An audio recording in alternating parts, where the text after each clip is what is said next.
Governu agradece a entidades hotu e participação e a Konfrensia Ekonomia no negócio entre Timor-Leste e Austrália tinan um ruaro no Lourenço Lima.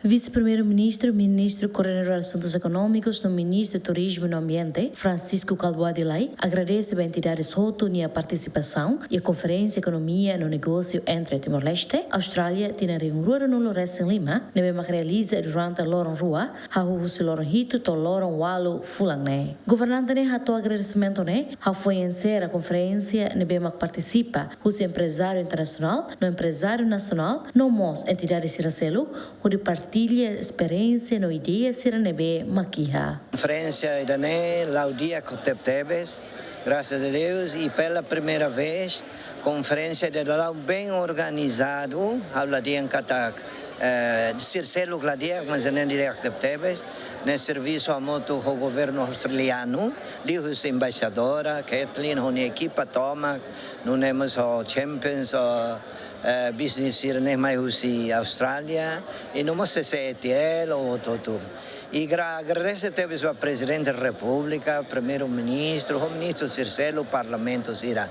Aula Blicolia Barak, a todos, obrigado por todo o apoio e agradece teve a senhora embaixadora Kathleen. Nunemos embaixadora Austrália e Timor-Leste agradece a cooperação serviço entre governo Timor-Leste e Austrália, onde realiza a conferência refere numa fati e esperança kata Timor-Leste e Austrália se serviço a mútuo onde explora potencialidades siranebe maquiha. Firstly, a big thank you to Vice Prime Minister Calboadilai for the partnership.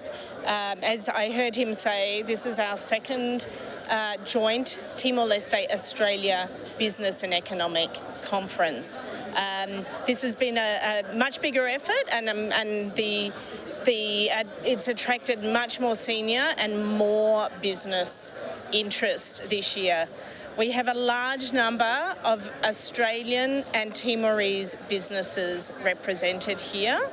The idea of this conference is both to raise awareness, to share information about working and setting up and doing business in Timor-Leste, and then most importantly, bringing businesses together to explore business and investment opportunities. So we're so happy with the joint effort to run it, but also this really fantastic outcome in attendance and new interest.